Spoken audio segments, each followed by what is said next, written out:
সুপ্রিয় দর্শক, সবাইকে দুই দেশান্ত অফিসিয়াল পেজ থেকে স্বাগত। দর্শক, এই মুহূর্তে আমরা রয়েছি সহদী উদ্যান মাঠে। আপনারা দেখতে পাচ্ছেন যে গণজামাত, মায়ের ডাকে যে গণজামাতে আয়োজন করেছে বিশ্ব মানব দিবস উপলক্ষে।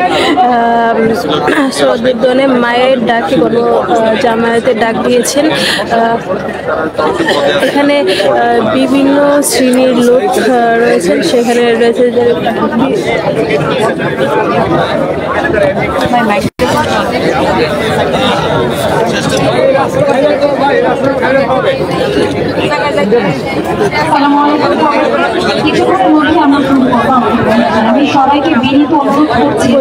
শেখ হাসিনা রয়েছেন, তার আমলে যে যারা জুলাই যে গণহত্যার যে যারা পরিবার রয়েছেন তাদেরকে মায়ের ডাকে গণজামায়াত।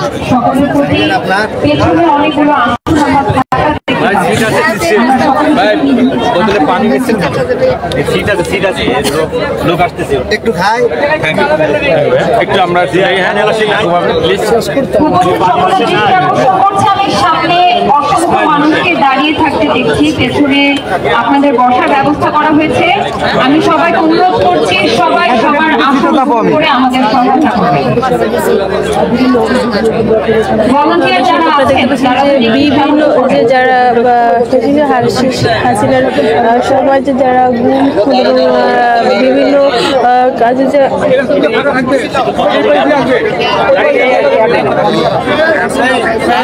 আবার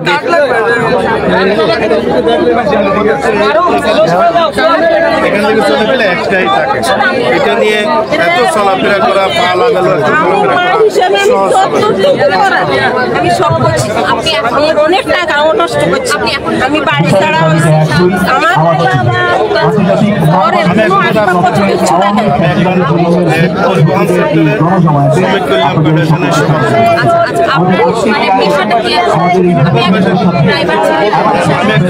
আমার ছেলে আব্দুল কাইয়ুম মামুন ছাত্র দলের সাংগঠনিক সম্পাদক ছিল নোয়াখালী জেলা সাতক্ষীরা উপজেলা খিলপাড়া ইউনিয়নে আমরা বসবাস করি। এর নাম আব্দুল কাইয়ুম মামুন, আমি এর মা। আমার নাম কামরুন নাহার। আমার ছেলে 2015-তে গুম হয়েছে যাত্রাবাড়ি থেকে। পরিচয় এর পিছনে কিছু দাতা ছিল। আমার ছেলের কোনো সন্তান পাই নাই। আমার ছেলের সন্তানের জন্য আমি কোন জায়গায়, আমি থানা, ডিবি অফিসে, বিভিন্ন জেলখানায়, বিভিন্ন থানায়, আমি সব জায়গায় আমি সব জায়গায় গেছি। যাত্রাবাড়ি থানাতে জিডি করতে গেছি। হিন্দু ছিল ওই সময়, আমার জিডি নেই নাই, আমাকে কুকুরের মতো তাড়াই দিছে থানা থেকে। আমি তখন নিরুপায় হয়ে আমি আবার থানায় গেছি। ওইখানে কাগজ মিনতি করার পর এরা আমার জিডি দিছে। আমি কেন জিডি করলাম এটারে কেন্দ্র করি অনেক ভোলা পাই, প্রায় 60-70টা আসে। আমার হাজবেন্ডের চোখ বাঁধে, আমার হাজবেন্ড একজন প্রাইমারি স্কুল শিক্ষক, ওনার চোখ বাঁধে, ওনার বাইরে নিয়ে ওনারে পিটাইছে। আমার ছোট একটা ছেলে আছে, এখন ওনার 3rd ইয়ার ম্যানেজমেন্টের উপর পড়ালেখা করে। ফের ডান হাত প্রতিবন্ধী, বাম হাতে লেখাপড়া করে। ওই ছেলের টানি নিয়ে ওর বুকের মধ্যে পা দিয়ে রাখছে। যেদিন আমার ছেলের ঘুম করছে, পরের দিন আমার থেকে পুলিশে ও কত ভাষায় আমার গালিগালাজ করে, আমার এইভাবে লাভ দিয়ে আমার থেকে 10,000 টাকা নিছে। আমাদের সাতক্ষীর থানার পুলিশ এরা এরকম করছে।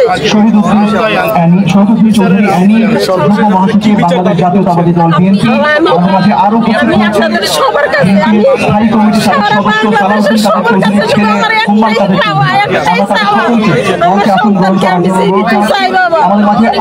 আমি এটাই আশা করি সবার কাছে। কেউ যদি বলে যে আপনার সন্তান মারা গেছে, বাবা আমি সহ্য করতে পারি না, আমার অন্তরটা আমি তোমাদেরকে দেখাতে পারি না বাবা। বাবা আমার মন চায় আমি ওই মুহূর্তে আমার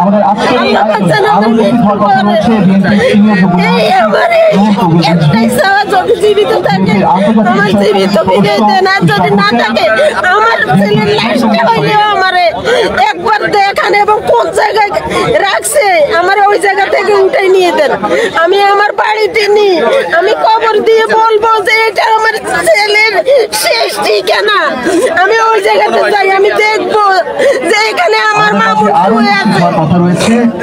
এটাই সবাই আমার কাছে, এটাই শুধু আপনাদের কাছে আমার এটাই একমাত্র দাবি, আর কোনো দাবি নেই। আপনারা আমাকে কোটি টাকা দিবেন, আমি আমার বুক ভরবে না বাবা। আমার সন্তান যেমন আমার বুক ভরবে, টাকায় কোনোদিন আমার বুক ভরবে না।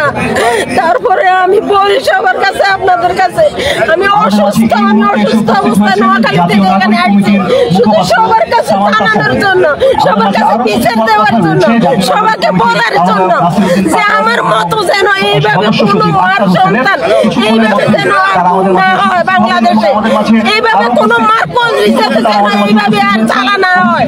আমার চলছে আর কারো সুখে যেন না চলে। আমি এইটাই সবাইকে বলবো, এইটাই আমি আমার বলা। আমি আমাদের আমন্ত্রিত অতিথিদের সকলকে মঞ্চে আসন গ্রহণ করার বিনীত অনুরোধ জানাচ্ছি। আর কত বলবো,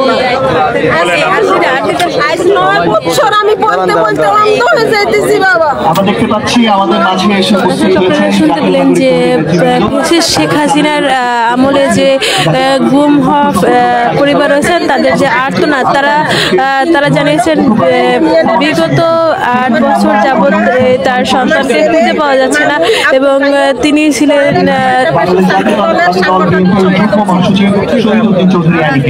আমরা আমাদের আমন্ত্রিত অতিথিদের সকলকে কিছুক্ষণের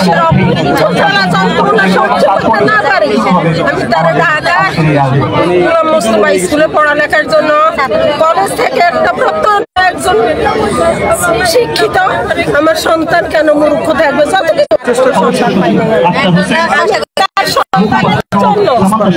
বিভিন্ন অফিসে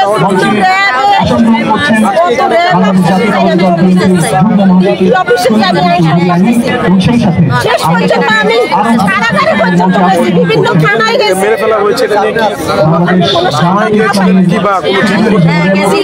যাত্রাবাড়ি থানায় গেছি, যাত্রাবাড়ি থানায় আমার চিঠি নেয় না, তখন ছিল একজন হিন্দু ছিল, আমাকে বাংলাদেশ জামায়াত ইসলামীর সাবেক আমাকে কুকুর বিড়ালের মতো আমাকে থানা থেকে নিচে নামাই দিতে আমার চিঠি নেয় নাই। পরবর্তীতে আমি নিরুপায় হয়ে আমি ড্যামরা থানায় গেছি, ড্যামরা থানায় যাই আমি পুলিশের হাতে পায়ে ধরে আমি একটা চিঠি করছি। এই চিঠিকে আমি কেন করলাম? ওই জাহাঙ্গীর আলম কালু প্রায় 60-70টা পোলাপাইন আমার বাড়িতে ঢুকায়, আমার হাজবেন্ডের চোখ পাবি, আমার হাজবেন্ডের সুপারির ইয়ে আছে না, গাছের ইয়ে আছে না, ওইগুলো দিয়ে পিটাইছে। আমার ছোট একটা ছেলে আছে, ওই ছেলেটা এখন আমার ওই ছেলেটা ডান হাত প্রতিবন্ধী, বাম হাতে লেখাপড়া করে, এখন ম্যানেজমেন্টের উপর অনার্স করতেছে নোয়াখালী কলেজে। ওই ছেলেটার টানি নিয়ে ওর ছেলেটার ফুটে এভাবে পা দিয়ে চাবি ধরে রাখছে। আমরা কিছুক্ষণের মধ্যেই আমাদের আনুষ্ঠানিক এই অত্যাচার আমার উপর হচ্ছে, লাস্ট পর্যন্ত আমাকে মারে, আমাকে কারেন্টের বিলের সাথে ঝুলে রাখবো। আমি কেন জিডি কইলাম, জিডিটা কইলাম নিশিরাত আমি একটা মেয়ে ঢাকায় চলে আসি। আমি না নিছি না না নিছি, আমার ওইটাও স্মরণ ছিল না। রাত্রে আসি আমাকে মারি ফেলাইবো, বিভিন্ন রকমের খবর আইছে আমার বাড়িতে। রাতের আমি 12:30টায় আমার হাজবেন্ডকে নিয়ে ওই ছোট ছেলেটাকে নিয়ে আমি ঢাকায় নিরুপায় হয়ে আসি। আমার ভাই ছিল আর্মির অফিসার ছিল, ওনার বাসায় আসি, ওনাকেও কিচ্ছু বলি নাই। ভাইকে শুধু বলছি ভাইয়া আমরা একটু বেড়াইতে এসছি, আর লুকাই লুকাই সব কাঁদছি, সব খুঁজে রাখছে। ভাইয়া পরের দিন অফিসে চলে যাওয়ার পরে ভাবিকে বলি ভাবি আমরা থাকবো না, আমি চলে যাবো। কেন? আমার একটা অন্য নাই যে আমি গায়ে দিব। পরবর্তীতে আমি ওইখান থেকে আসি, আমি একটা বাসা নিয়ে আমার ওই ছেলেটারে ঢাকা কমার্স কলেজে ইন্টার পরীক্ষা দিয়েছি।